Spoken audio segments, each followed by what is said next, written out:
I make the world graphical. I add value through my products. I am an animator. I am a filmmaker. I develop trends. I transform designs to reality. I create environments. I translate stories to furniture. I design experiences. I'm an immersive media designer. I design mobility. This is not only a design institute. This is a design lab. Join us in our design movement.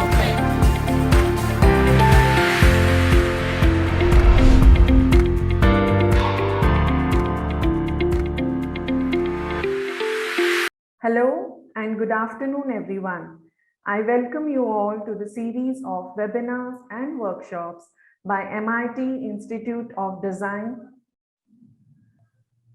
Since last 5 years, as a part of Design Connect program, we are interacting with design aspirants through various webinars, seminars, and workshops where experts share their experiences with the young budding designers. This year, we have moved one step ahead by keeping the sessions more interactive and engaging the students to get hands-on experience on various topics of design. So today's Design Connect found art, seeing art in the everyday object, a virtual workshop by Assistant Professor Devan Das. I feel honored to welcome and introduce Mr. Devan Das, Assistant Professor in the Fashion Communication Specialization of Fashion Department at MIT Institute of Design, MIT ADT University, Pune. So he has studied Bachelors of Design from NIFT Chennai, where he was awarded the gold medal for best academic performance, and then did his post-graduation from NIFT Delhi. By way of industry experience, he has worked as a graphics and layout designer in the publication industry for companies like Dorling Kindersley India and Rolly Books in Delhi. He's also dabbled in lifestyle product design for Michael Arm, worked with design studios and NGOs, and even served as a creative art director. He has also been teaching full-time since 2014 in institutes such as NIFT, McKinsey OT, and is now teaching and pursuing a PhD in design education here at MIT Institute of Design, Pune. So now I request Professor Devan Das to take over the further proceedings of the session. Thank you. All right. Thank you so much, Ms. Bhavika. So good afternoon, everybody. Thank you for joining us at MIT today. And it's really great to have this interaction. I'm happy for a few reasons. One, it's been a very difficult 1.5 years. So, when we're all together, that means that we're all good, we're all safe, and we are ready to move on. So that's really amazing. And it's just a pleasure to be with you over the next hour or so. And we're going to discuss something interesting, hopefully.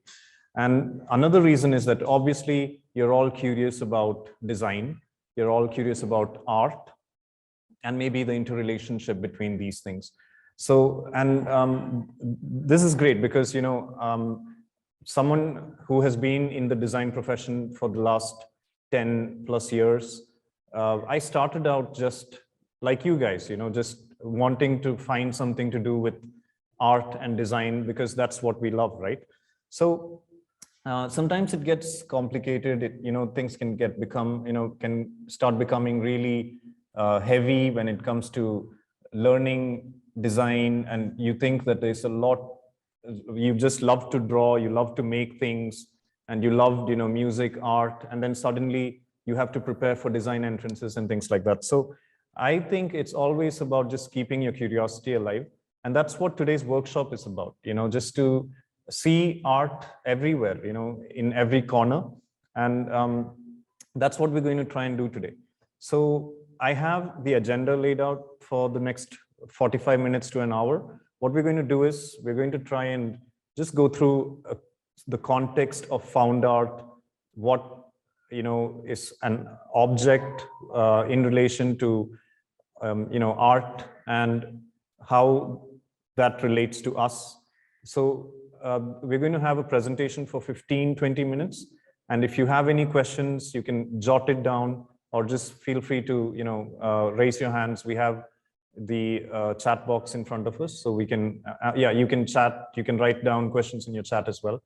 So that's that. And then we're going to get into a little bit of hands-on, trying to get a little bit of practice going, apply what we're discussing, and that would be for another 20 minutes. And then for the last 15 to 20 minutes, we're going to have a quick presentation on how MIT community works and the MIT ID, the Institute of Design. And if you have any questions and answers, we'll definitely have time for that. So if you have anything to say in between, please, you can just raise your hands. And I know with the online thing, interactivity can be a little tricky, but if you want to, say anything, just go ahead and unmute yourselves, and you could say, excuse me, or raise your hand or whatever, okay? So yeah, great, let's get started. We're going to start with the presentation now. And I'm just going to share my screen, and let me know if you can see something that looks like, a turquoise green or a turquoise blue on your screen. So, all right. So I can see quite a few people on the Zoom meeting.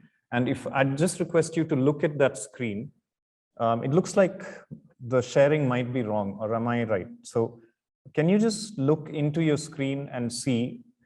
We're going to start this presentation off with a question. Can you see art on the screen? And I'll give you like 30 seconds on my watch. Time starts now. So if anyone can see or has found art on the screen. Yes. If someone says yes, you can just unmute yourself and tell me where it is.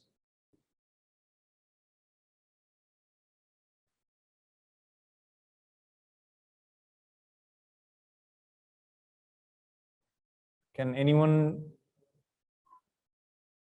has anyone found it? So remember, I'll give you a quick clue. I said we can find art in all corners, everywhere we look. So look carefully. And I'll just use my mouse pointer to give you a clue to all corners. So can you find art in any corner of the screen? Okay. I don't know if anyone is raising their hands. No? Nobody? Okay. All right. Who is that?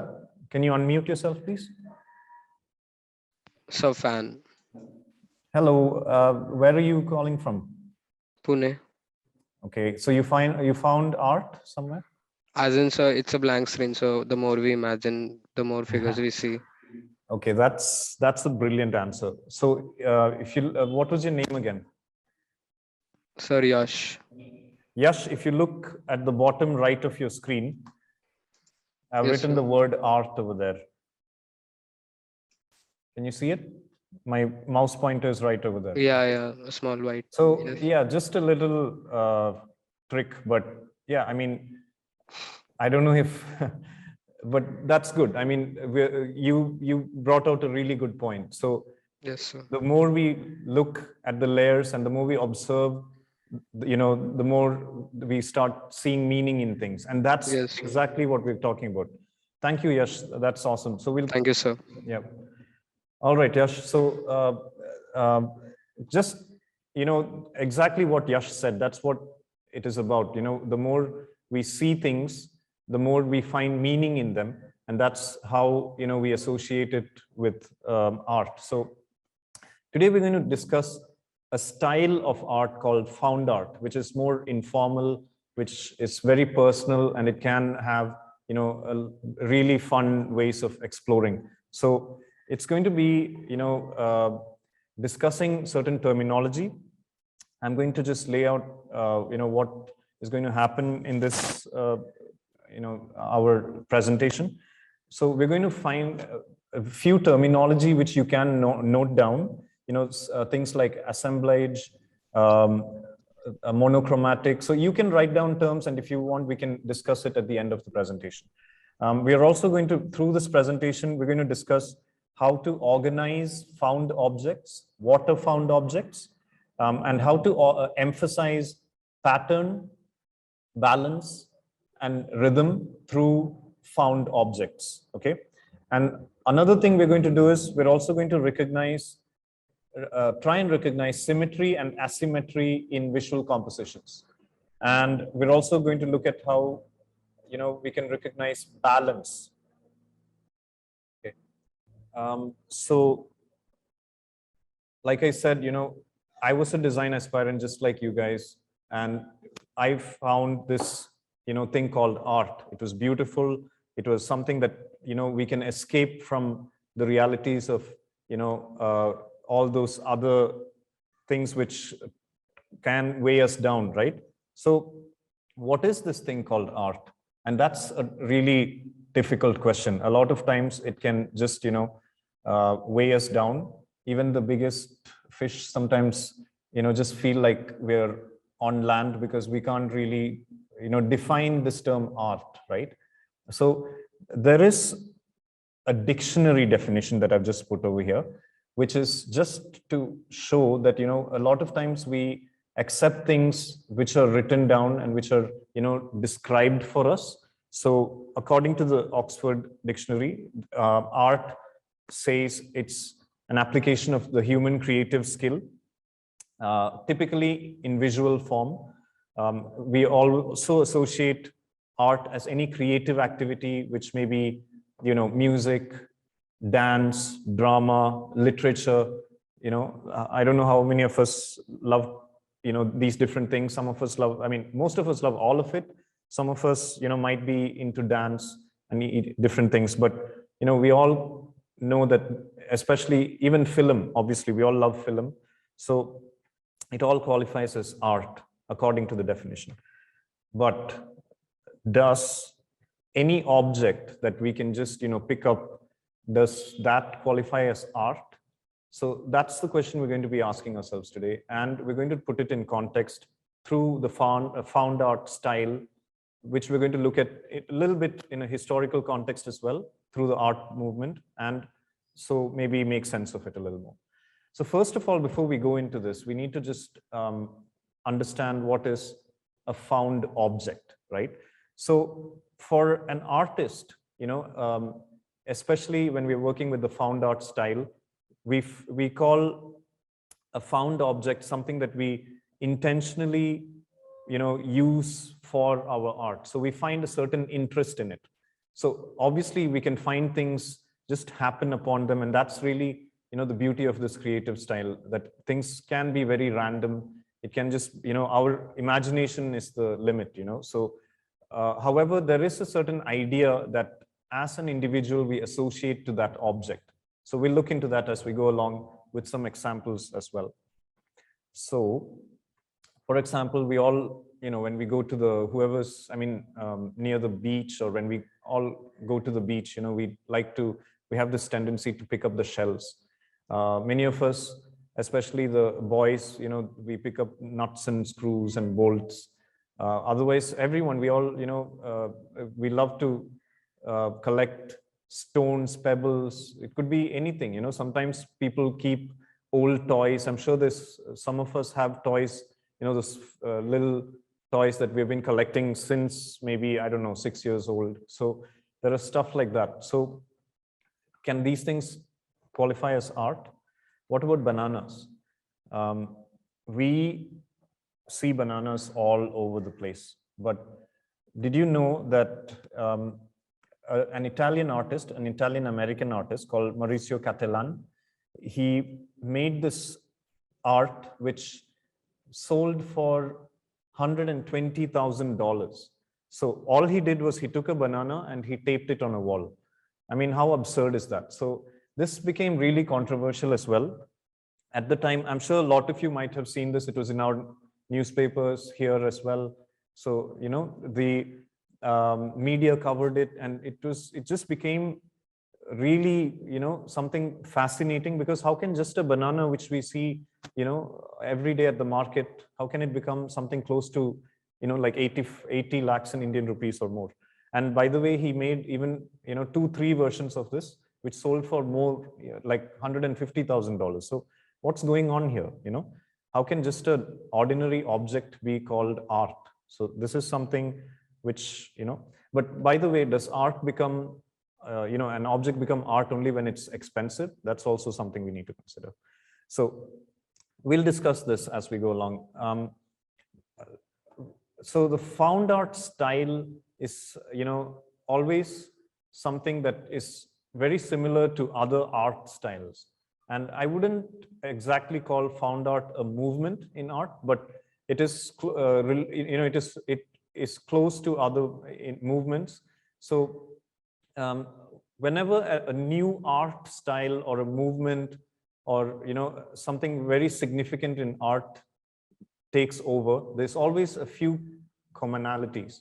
For example, there are a group of artists, or, you know, there are certain individuals who feel very strongly about the times they live in.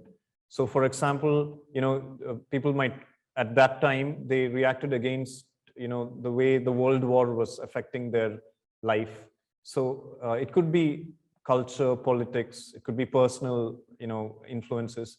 So there's always something that influences your choice of expression, you know, how you want to express yourself and how you want to break away from how you're told to express yourself. So that is one thing that always happens.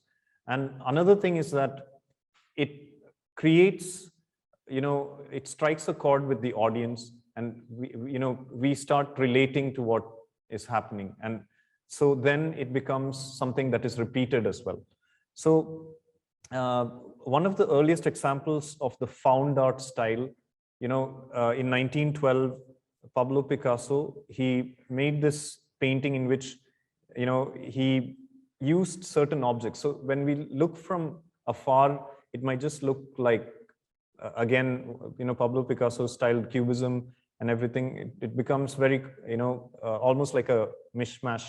But if you look closely, you can almost see that on the top right of that wicker basket, if you just look, there is a, I'll just use my mouse pointer. So there's a knife.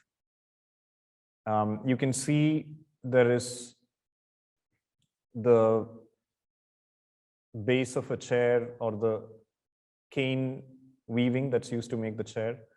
You can see the letters JOU, which in French, it means game or to play. And also, you know, it also is the starting words of newspaper or, you know, journal. So there is a composition of objects going on here. And till then, it was not, you know, a style to use common everyday objects into a painting and frame it and call it a painting. So this was one of the, you know, first instances of found art, or objects becoming, you know, elevated to something called art. Then we have a very significant, you know, event that happened. So I don't know if anyone can recognize what this object is on your screen. If anyone wants to take a guess, I'll just give you a couple of seconds.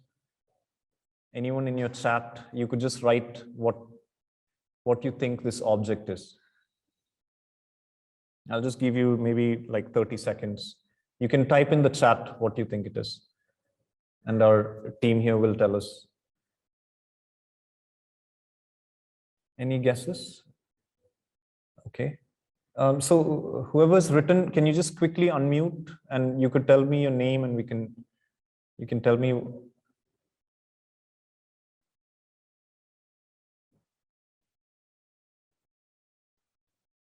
What are the guesses? You can quickly unmute and tell me, whoever's written it. So you could read it out.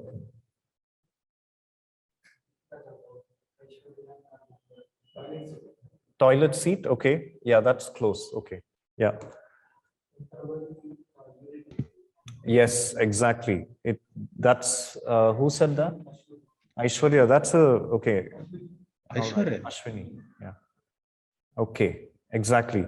So what happened in 1917, this French artist called Marcel Duchamp, he just took a urinal, okay? He went to the plumbing store, he bought a urinal, and he just signed on it, like, normally artists would sign off on a painting, and he just placed it in this museum, which he was also a member of. He was part of the organizing committee and all of that.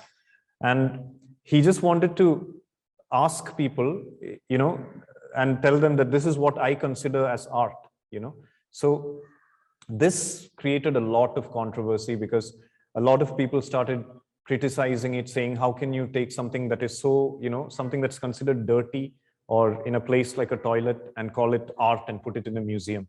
So it created a lot of controversy, but it also changed the way people perceive art in its conventional sense, So like we read in the Oxford Dictionary that art is something that is, created to be, that expresses beauty and that kind of thing, but, or expresses creativity, right? So that's where we need to start redefining or relooking at the way, we define art, right? So this installation was called the Fountain. It, had a lot of controversies. It lived a very short life because the museum ultimately did not allow it to be displayed. And after a few days, it was just thrown away and it was never found again. But Marcel Duchamp had, like we said, he changed the way people think about what is art. And he summed up in a way what is found art, right? That an ordinary object could be elevated to the dignity of art by the mere choice of an artist. So here, what we need to notice, the main thing is that it is a choice. It's the choice of the individual to express himself. And like we saw the banana on the wall, the banana that's taped on the wall. And, if the idea that art is not just the skill of, like painting a Mona Lisa or, painting something classical, but to actually, just have an idea, if that can be considered art. Similarly, in 1998, Tracy Emin, so this artist, she just had a breakup and she was depressed, and she just took all the things which, for a couple of weeks, she was just, wallowing in her bed, and she took that and exhibited that as a work of art. And it sold for, again, thousands of dollars. So this was, again, a controversial subject, which became, a question about how we perceive art. And a lot of artists along the way have then started expressing themselves. Now, just closer to us also, if anyone can guess what's in this picture? Anybody? You can unmute yourselves if you like, because the chat window is a little far away. So if you want.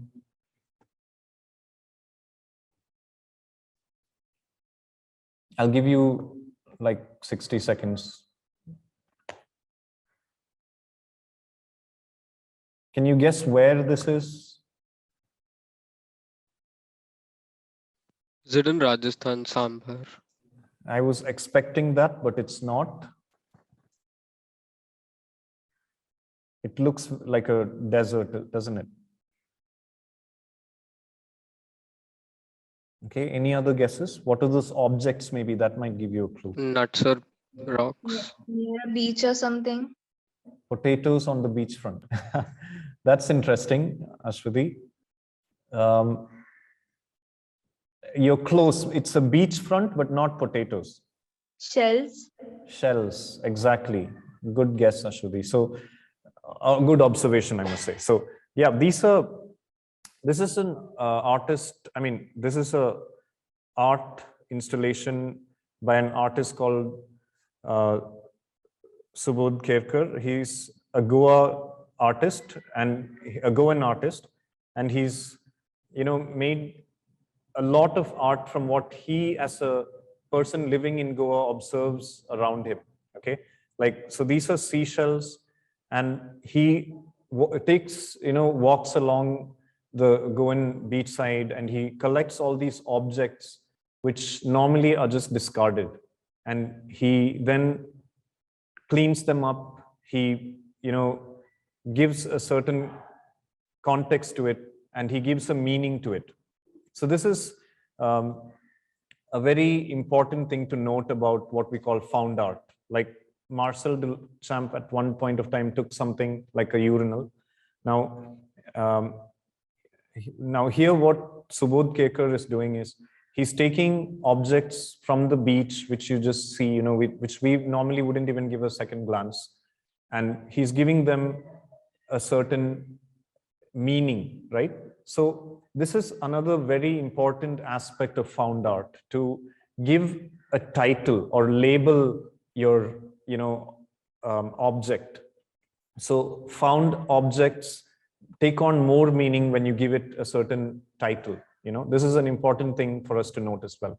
So for example, one of Subodh Kerkar's works on the screen is called Oceanic 2. Okay, so he will have a beautiful description about it. There's another one which looks like a piece of coral or a rock, taken from the seabed, and he's called it ocean combs. Okay, he's made this out of fiberglass, so material which commonly fishermen would use to make the fishing boats and things like that. So artists start experimenting with the materials that you find inspiration from, and your own experimentation of these things. So also as two-dimensional art, so the question here that I want to ask is whether two-dimensional art can be considered found art. Does it always have to be objects that we find, right?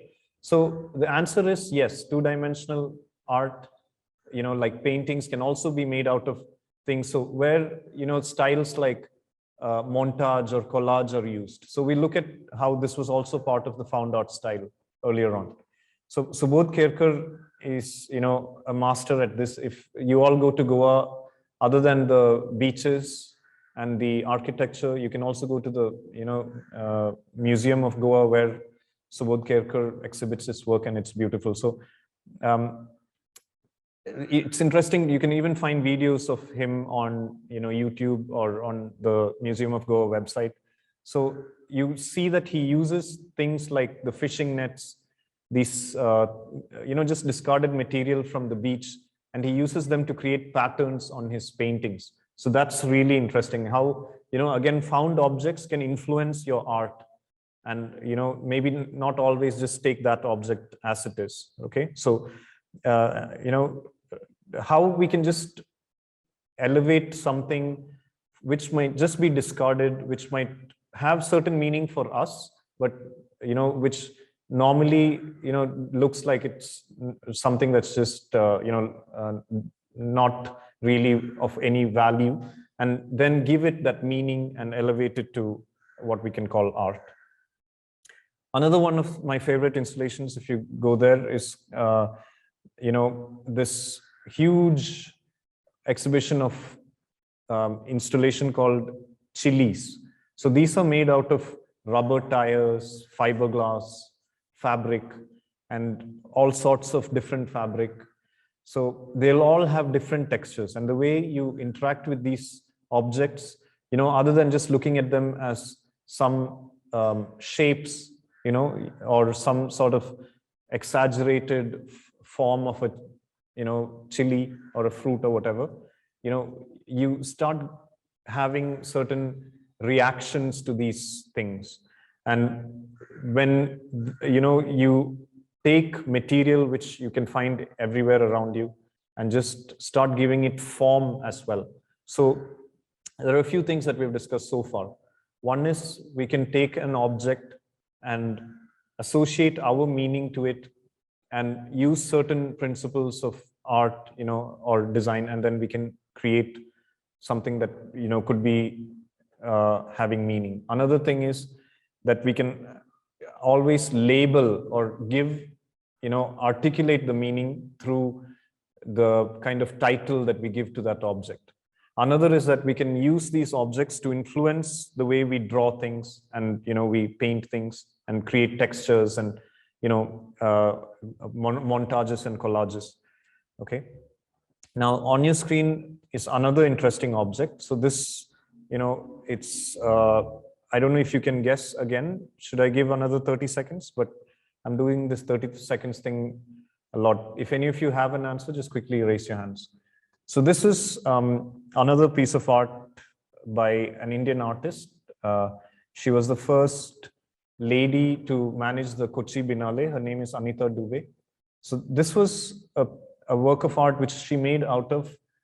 So there's an answer. Someone's raised your hand. Please tell me what you think it is. I was just going to say, good you stopped me. You can, yes. It's like a pelvic bone. A piece of bone, yes, that's a great observation. Who is speaking? This is Vidushi Pandey. Vidushi, that's great. That's a really good observation, Vidushi. Where are you calling from? So I'm from Uttar Pradesh, Sultanpur. Oh, wow. Okay, that's great.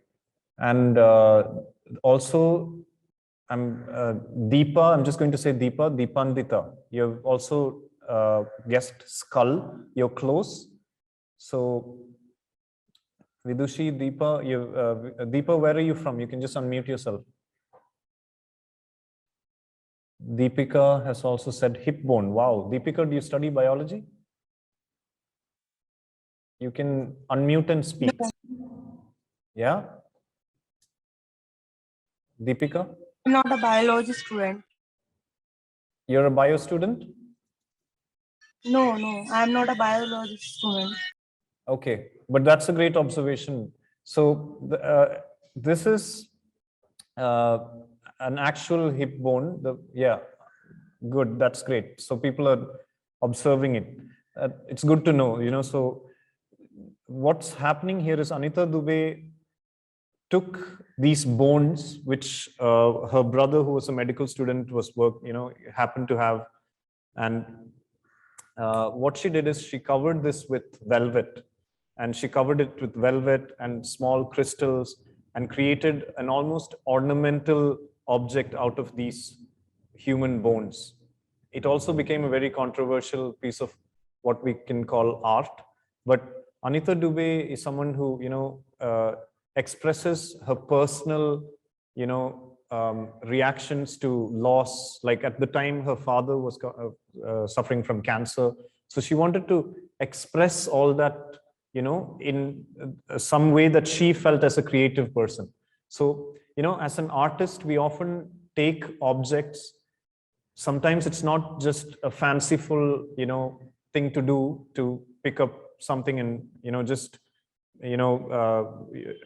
exhibit it and, sell it for a lot of money. Sometimes it's something, most times for artists, it's something that's very personal that you want to express. So all the artists who do this also are expressing their individual stories through these works of art, So Anita Dubey, similarly, she took another object.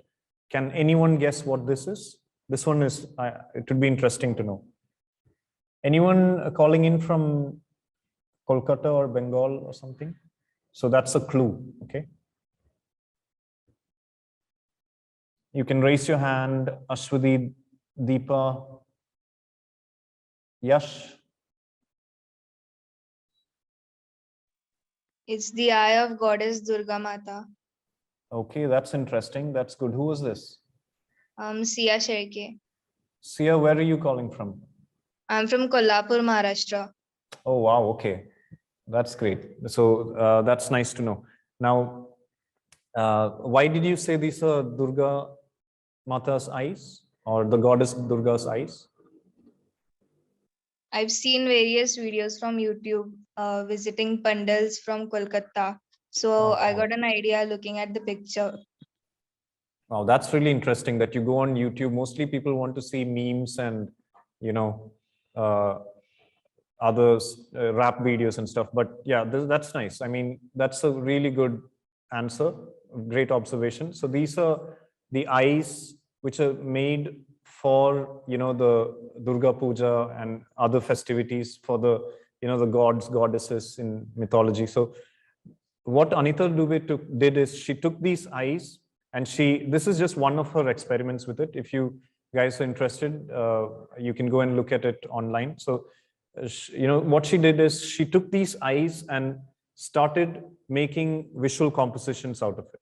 So this is one example where she gave, you know, a direction to it. So when we look at this screen, we can almost see like a movement, right? Like as if, I don't know, depends on how you look at it, but mostly I feel like it's going from the top left and flowing like a water, like, you know, a waterfall or like a flow to the right, isn't it? I mean, I can't hear you guys, so, but I'm assuming that we're all on the same page. So, you know, it looks like there is a movement. Now, as a composition, this is something that, you know, we want to try and do. You know, we always use the space to create that, you know, sense of movement, that is the visual flow. Okay, so that's something very important to think about. Now, these eyes have a lot of significance as found objects as well. So that's another thing, as maybe we can classify this as the, you know, found object style of art, and see how a object which, you know, is just something that's, again, you know, something that's used for festivals, something that's of commercial value to these artists, and it's just used to make a composition that's very personal to Anita Dubey, because she felt that these eyes represent people, that, you know, individuals who are trying to see the world in their own different ways, but are all stuck together. So we can find meaning in what she tried to do. Now, another interesting artist in India is Subodh Gupta. You know, he's now considered one of the, you know, most significant globally, you know, the most iconic names when it comes to, you know, found art. And Subodh Gupta began by just using, you know, the common utensils that we find in every Indian home, which were made out of steel, aluminium. And now he took these objects and he just placed them in context, giving certain meaning, which, you know, then elevated them to having so many other annotations, right? So you can call them,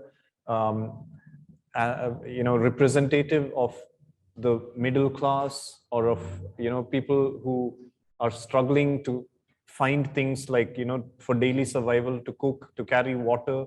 I mean, you can, you know, find so much of meaning if you go, especially, you know, another great thing about found art is that when we go and we're able to interact with these objects, it's almost like they, you know, they have voices, right? So if you ever see a you know, a notification of a museum or a gallery having exhibitions like this, you must go and visit, because, you know, artists are seeking to communicate with people like us, right?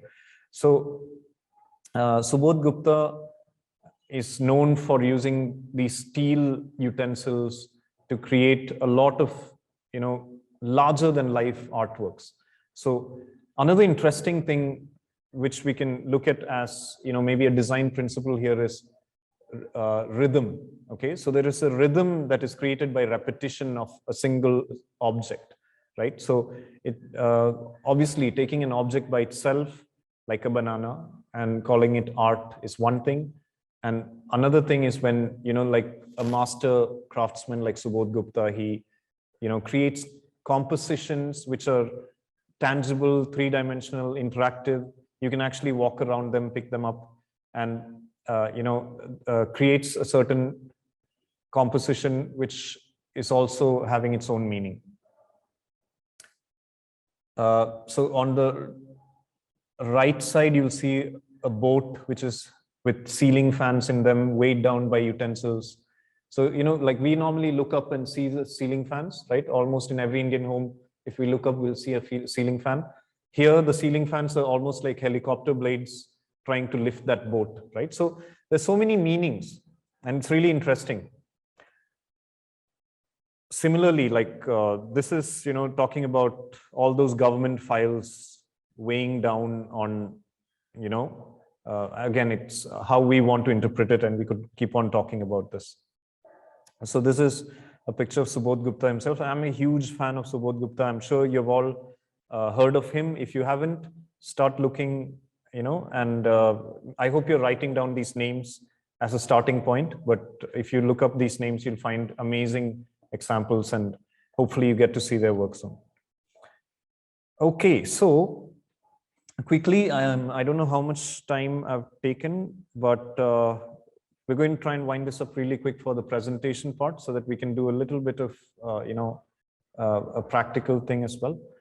But before we get there, it's very important to talk about a movement that was very significant to the found art style, and that is called Dadaism.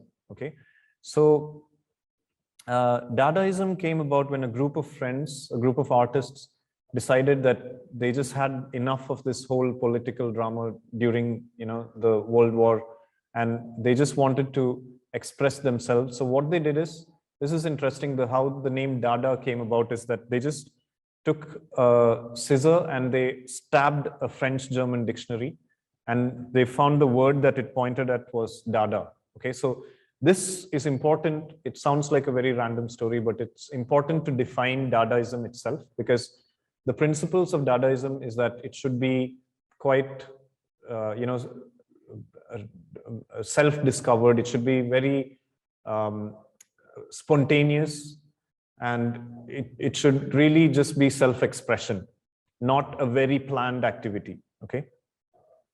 And so we look at examples of this, how different artists, express themselves in the Dadaism movement. So one was Trista Traka, and this work on your screen is one of his, compositions. And what is interesting about this composition is he also started this style of, just cutting and pasting different words to give different meanings. And this style actually, it influenced even musicians later on, like Kurt Cobain, the Beatles. They started writing poetry and lyrics with this style in a few of their songs. But what's really interesting is that you don't have to really, rely on a very traditional, conventional definition of composition. So here it's poetry, which is also considered art. And you just, cut and paste things, and, it would create beautiful poems. So this work is called To Write a Dadaist Poem. So he also wrote what is called, the Manifesto for Dadaism. And it's interesting to read this because it kind of defines what found art can be as well. So what he says is, logic is always wrong. It chains, it kills, it is an enormous centipede, stinging independence. It's married to logic, and art would live in incest, swallowing, engulfing its own tail, still part of its own body, fornicating within itself. So it's, very, very expressive. I mean, when you read this, each line carries so much of anger almost, So it shows how the artists were reacting to, the kind of influences around them. And that's what's, really interesting about art is that, found art, it's not things that, these days with the social media and, everything, everywhere we turn, we are glued to our phones. I mean, ironically, we're talking over a digital screen. So, we don't have time sometimes to react to things that are going on around us. But that's, really important to think about, because as design aspirants, as people who want to get into art and design and, explore creative expression, this is what, it's all about, to really express yourself through your work, right? And to express yourself through your work, you have to be honest and really just, sometimes not be weighed down by classic definitions. So another artist, okay, I'm sorry, I can just see a comment. Shrushti, you can just unmute yourself and what were you saying? Hi, I just wanted to say that some of these previous examples reminded me of the rock garden in Chandigarh by Nek Chand. That's a very interesting observation, Shrushti. So are you from Chandigarh? No, I'm actually from Dubai. Okay, so you're an Indian from Dubai, or Dubai, I mean, what are Yes, I am. I am an Indian. I live in That's very Dubai. interesting, yeah. So your heart is still in Chandigarh, right? Looks like. So can you tell us why you think this is, reminding you of the rock garden?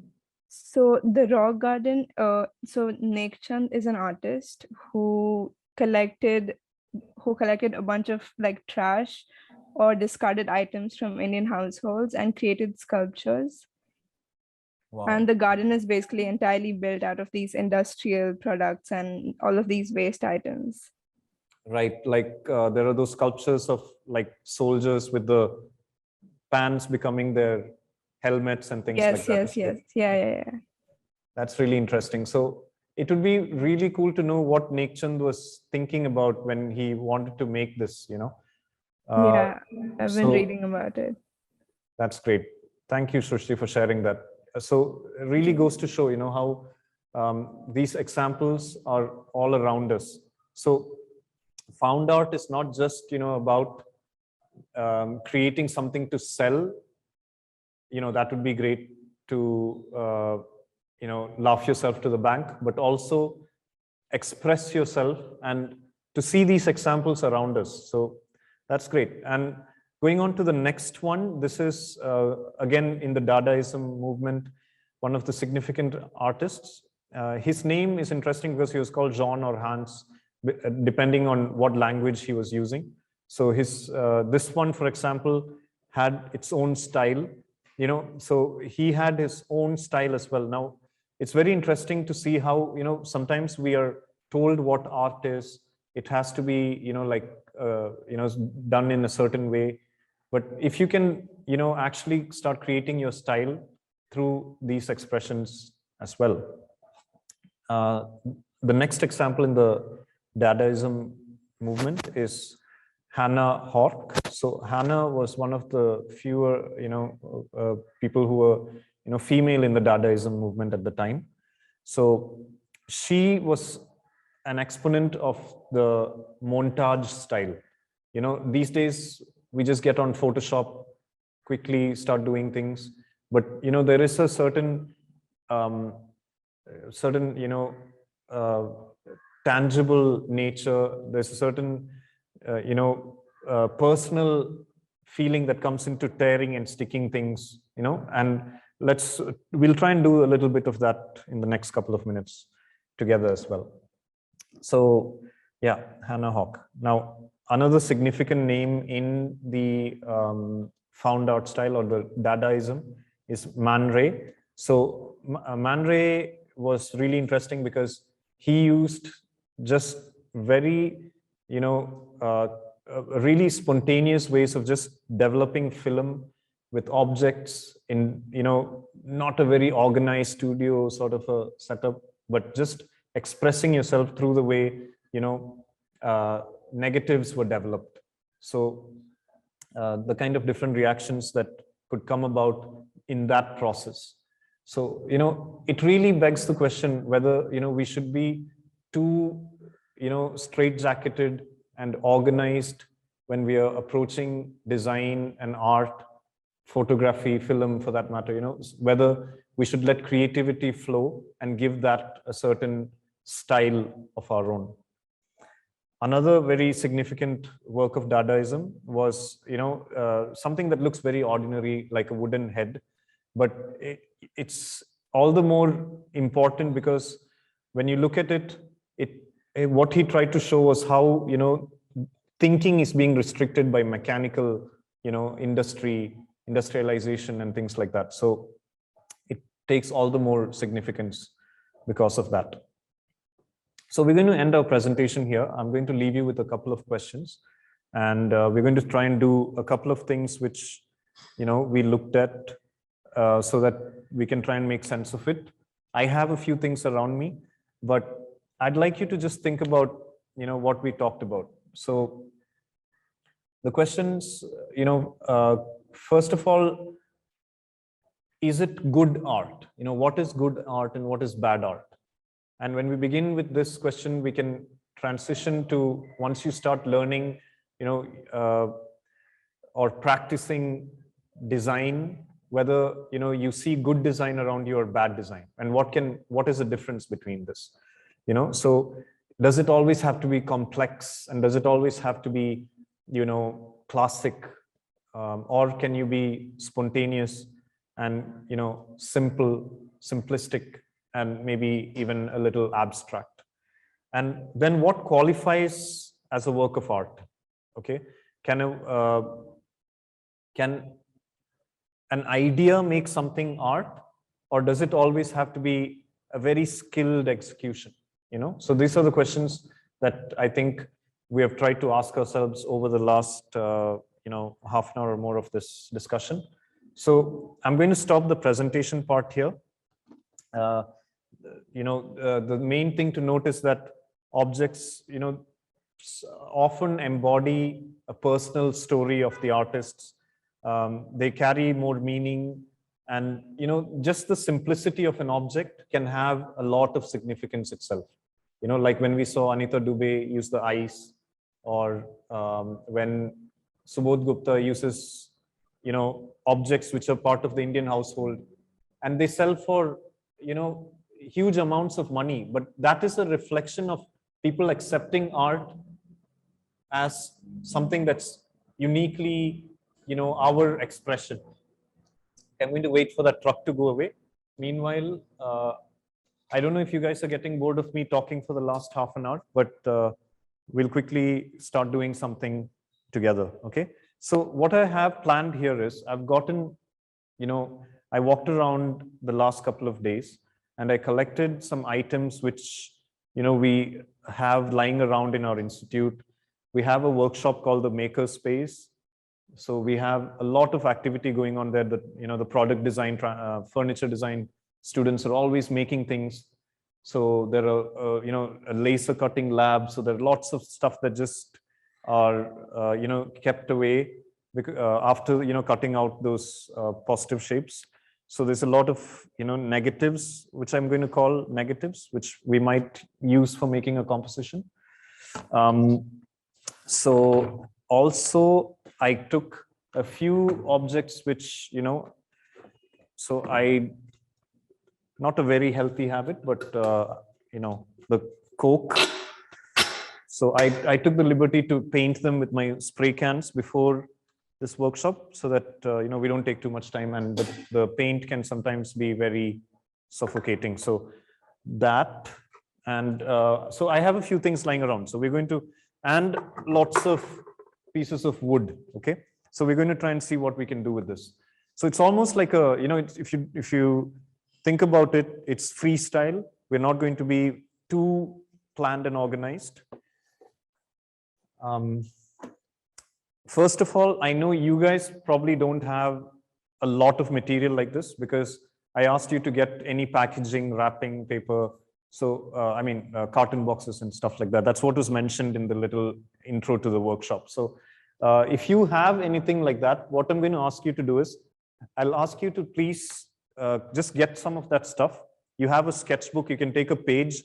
I'm going to use a larger canvas, so that you can see on camera.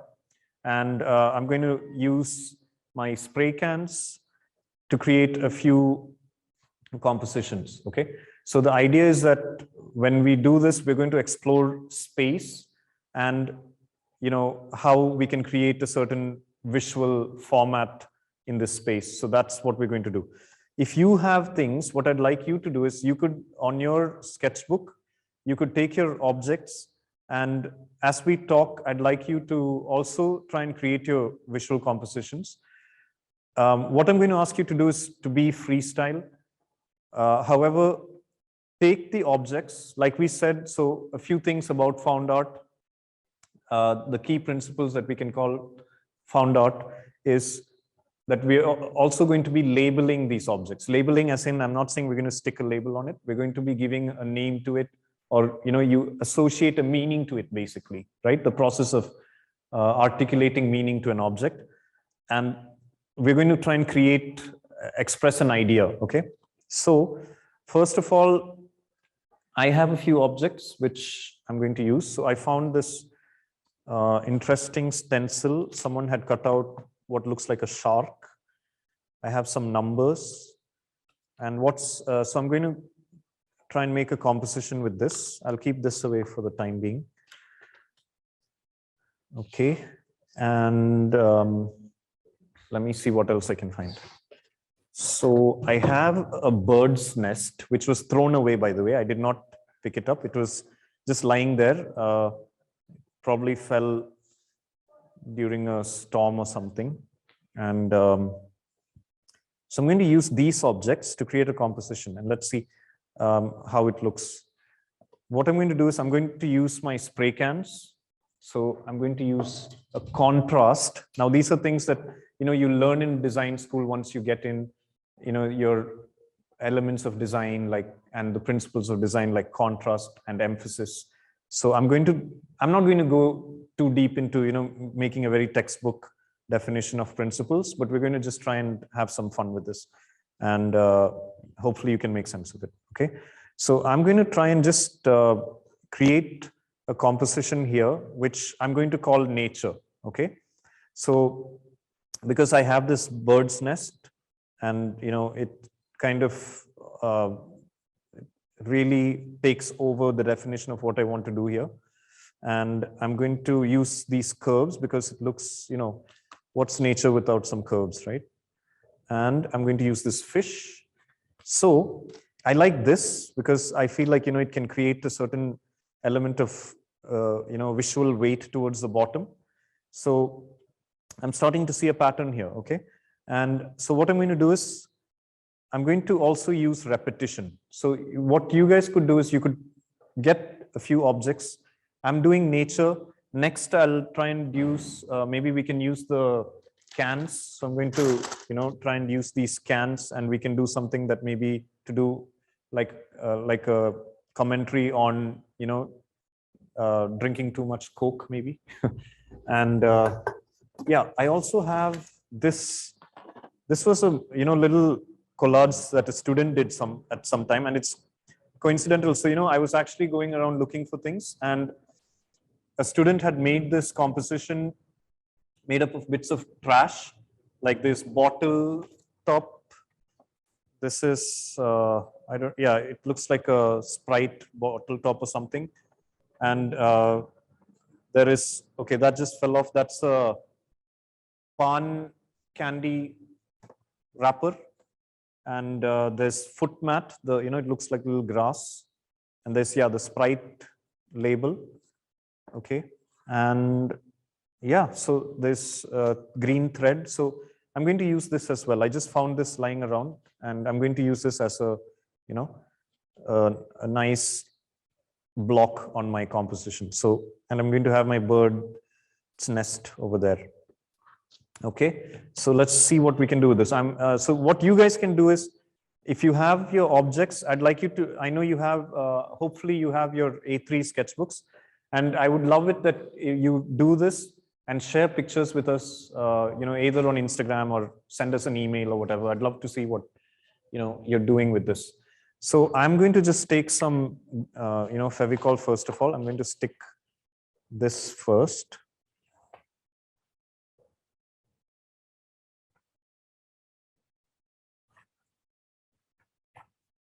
Okay. So normally, if you guys were here in this, we just set up a studio space.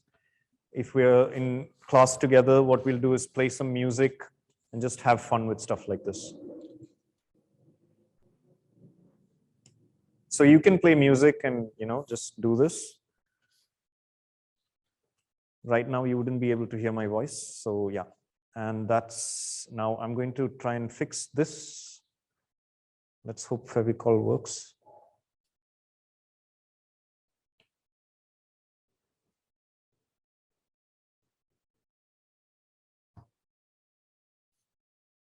Okay. So, while I'm doing this, what's really interesting is that it's a very tangible process as well.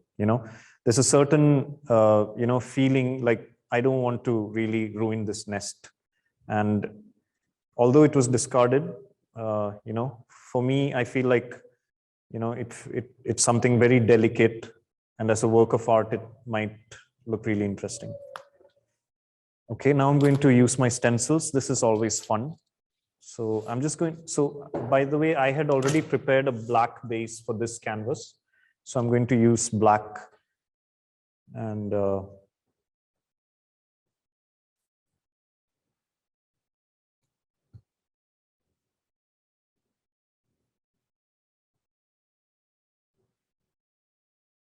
okay.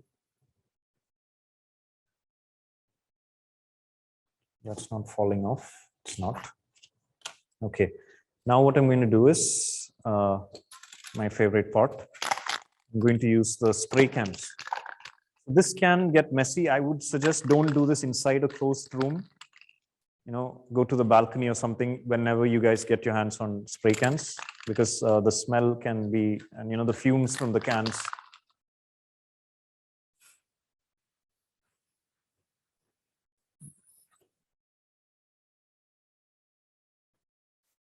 So I'm just creating some visual weight on the bottom. I'll let that just fall onto the paper. And I'm going to do the same over here.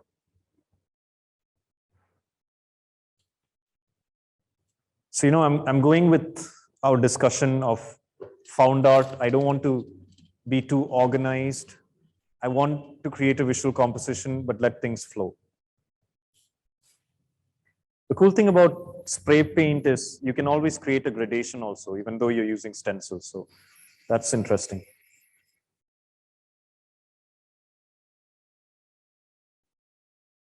Okay, so we'll let that dry over there, and I'm going to repeat this in a couple of other places. So essentially what I'm doing here is I'm using this stencil to create repetition of this pattern in a few places. So when I look at this as a composition, I'm going to use the negative space around my main subject to create a certain, balance as a whole. So right now there's a lot of weight on the bottom left-hand corner.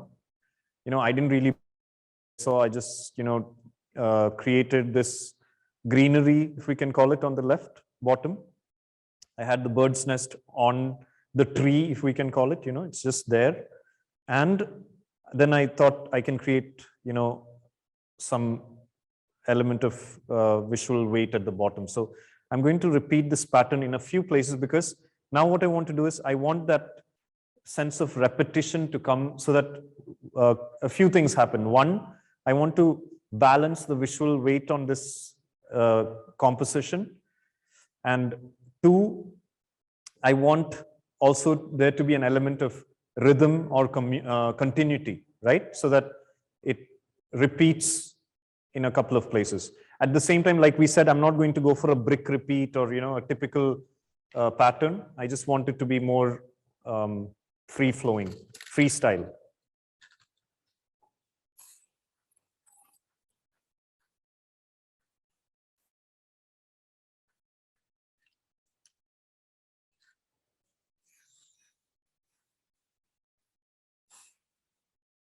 Okay, let that flow. It would be interesting to have this beneath as well.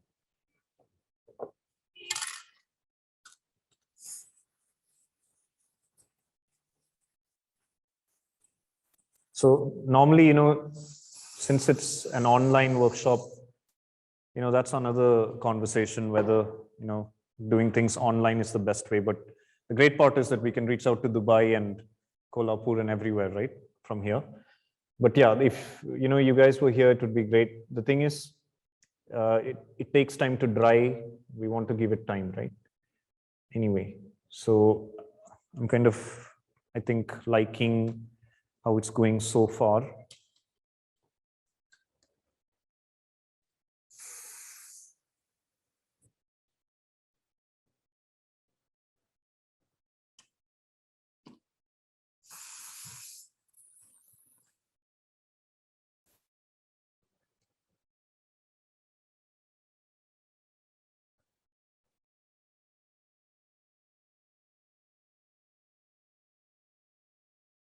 Okay, and maybe I'm going to overlap over here.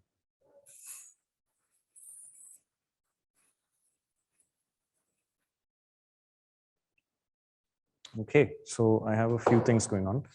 Now I'm going to use, so this is what's interesting for me, is that I don't have to follow any rules as such. So I'm going to go ahead and use this shark to swim around my composition. So what color? I think a nice, maybe yellow. That will contrast nicely with the black. And we have a green yellow going on there as well. So I'm going to use so I want the fish, the shark, to swim around. It's like, anyway, let's not get too philosophical here. I was going to give you a story on what this art is, but anyway, I'll let you guys tell me.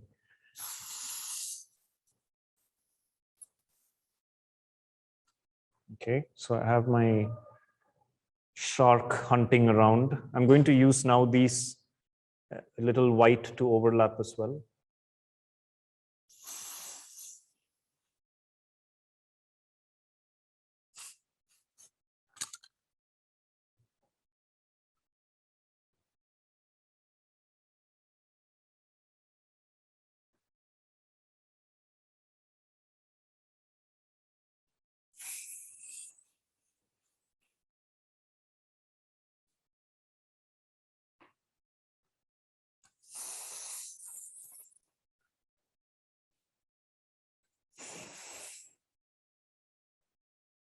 So I think it's interesting to get that movement going, and so I'm going to cut off a few at the, at the tail and at the snout.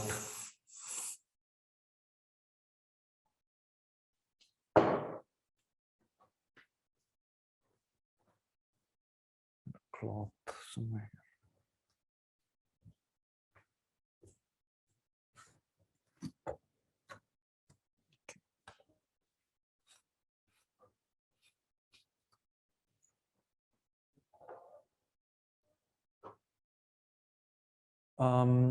Okay, there's a question. Is this from Ashwadi? Is it necessary to have the same direction for the repetitive pattern? Good question. It definitely, it isn't. It's not necessary to have the same direction. So you know what, we'll try and do the next one with a little bit more of a, different direction.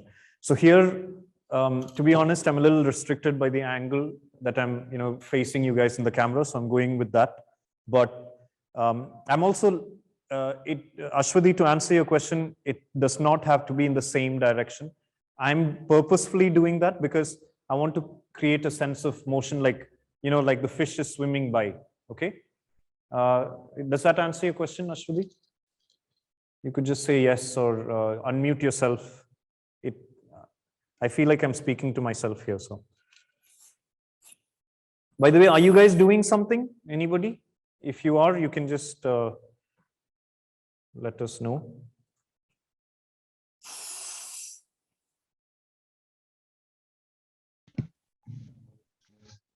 Okay. Sorry, someone was saying something. Okay, I think I'm going to stop there. And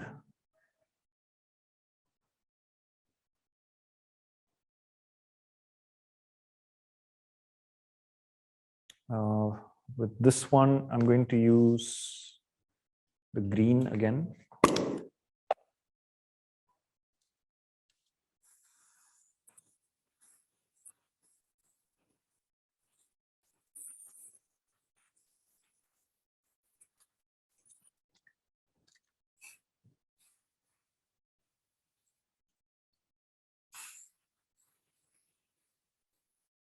Okay, I'm going to let that dry before I pick it up. Okay, so I'm going to keep this away. It looks quite graphical. I love the way, you know, the green, yellow, and the yellow is kind of moving now. So basically what we did is we just took a few things that we found, you know, which I got from the workshop, a few cutouts, stencils, and, you know, this random collage, the wrapping paper flying away. I'll try and stick that back. And this is an interesting element, the PUNE. You know, so it's interesting. I don't know if you see a certain story in this, but you know, we can get poetic. So you can let me know, okay? So I will let this dry on the side while we start another one really quick. Okay. Okay. All right. So now the next one I'm going to try and do is going to be a little industrial, or, you know, with I have some gauze here, metal, you know, gauze, which I just picked up from the junk yard. So whenever there's construction activity and stuff, there's a lot of things that are thrown away. So I got this. And what I'm going to do is I'm going to use my tools just to tie this on the side.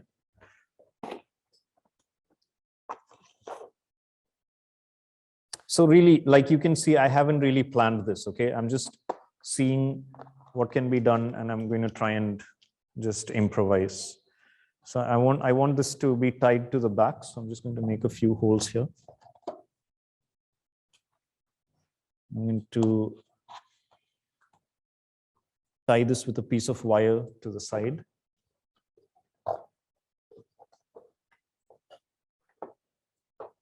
So the idea is that, you know, we don't have to be very, okay. So I have some wire lying around. And what we'll do is we'll just tie this to the back. So I'm conscious of the time, so I'm just going to try and do this really quick. I hope you guys are still around.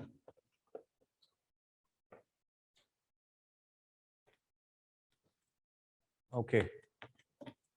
All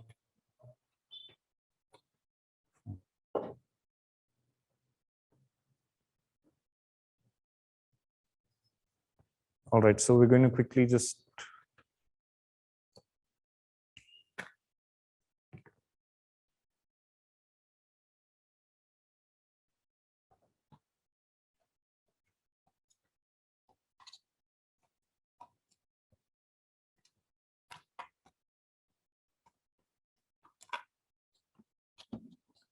okay, I got that fixed there.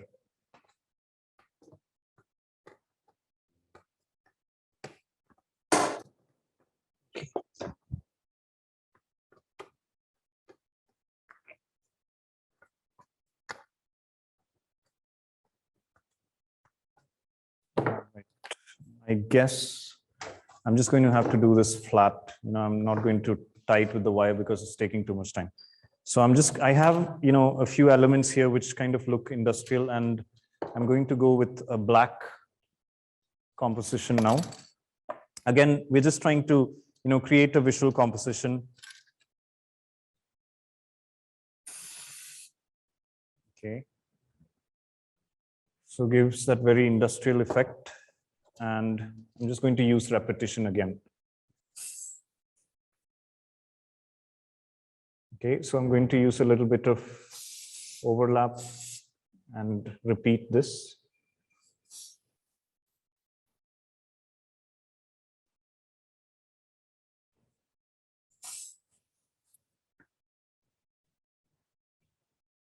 Okay, and let's see if we can find some other objects.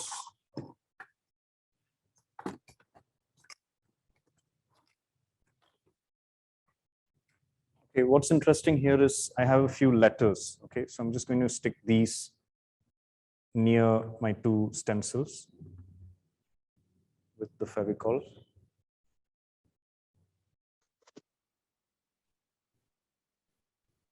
So basically what I'm doing is I'm trying to just create that repetition for a visual flow. Okay, and I'm just really using the objects as they come to me, not trying to, overthink it. So, I mean, I like this composition itself right now. We're running out of time. So, I hope you guys are doing something interesting as well. I'm going to keep this aside as well for now. And I'm just going to show you one other thing. Okay, so now there's also a few, pieces of wood that I just collected.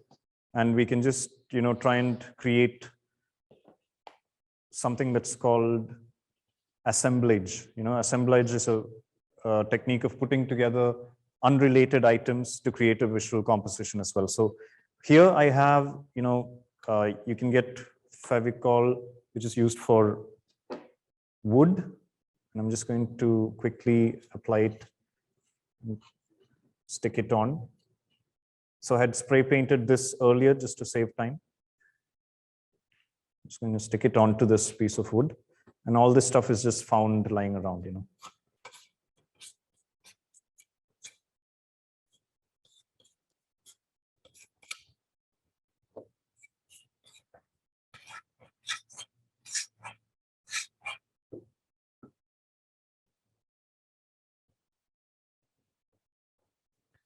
So,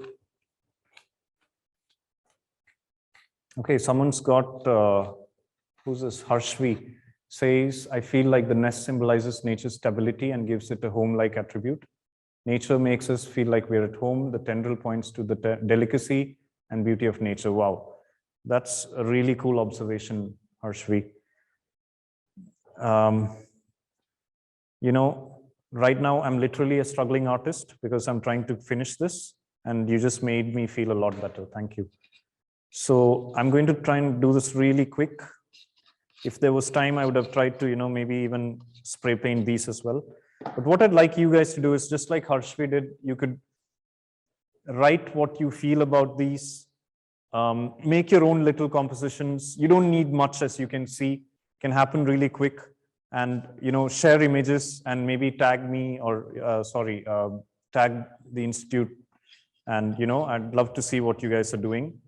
Or email, and, the admissions team will pass it on to us.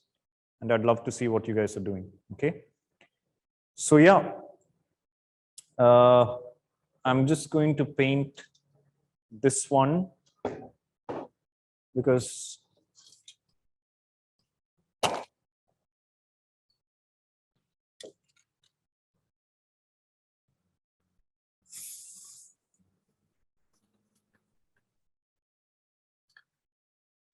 I think it will finish the composition better.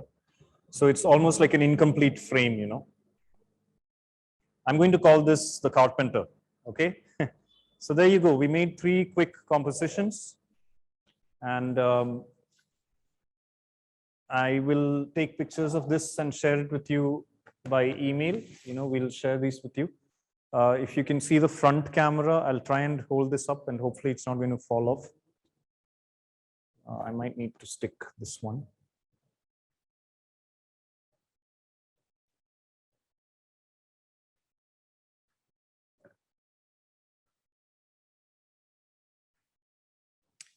Yeah.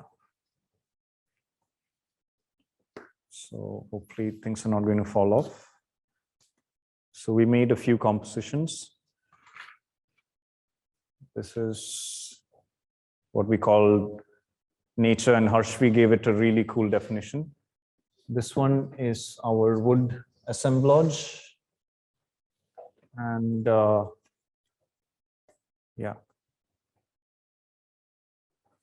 And we have one more, which we just did really quick. So I'd love you guys to look up the Found Art style. There's amazing work that's done by professional artists out there. Find meaning in it. And I think the key principles is that, you know, if you can express your idea, it's more important to really find your own style rather than, you know, trying to stick to a rule book. And, you know, we can all, you know, draw, create art at different levels. You know, sometimes we feel intimidated when we see one person draw better than the other. But, you know, that's really open to definition. And there's no real timeline when you can develop your own style and, you know, express yourself the best way you can. So thank you so much for joining. I mean, I know it's been really quick, so it's been really, you know, fun to show you this. And I'll just hand this over to Ms. Bhavika to close the workshop for us. And yeah, so there's a little bit about the Institute, which you guys can check out on the website. The admissions team, if you have any questions about the website, you can, I mean, the Institute, you can reach out to the admissions team. Vijay sir is there, and, you know, others, the whole team is there to help you out. So yeah, that's it from me. Thank you guys. Thank you for joining. And Ms. Bhavika, over to you. Thank you. I would like to thank Professor Devan Das for the most interesting and inspiring session. Thank you to the all coordinators and technical team for their support. And thank you all the participants to join us today. To know more, as said by Professor Devan Das, to know more about MIT Institute of Design, kindly visit our website. For any queries, please do contact the admission team. Yeah. Now I request the technical team to please play the AV at the end of MIT Institute of Design. Thank you. Thank you all.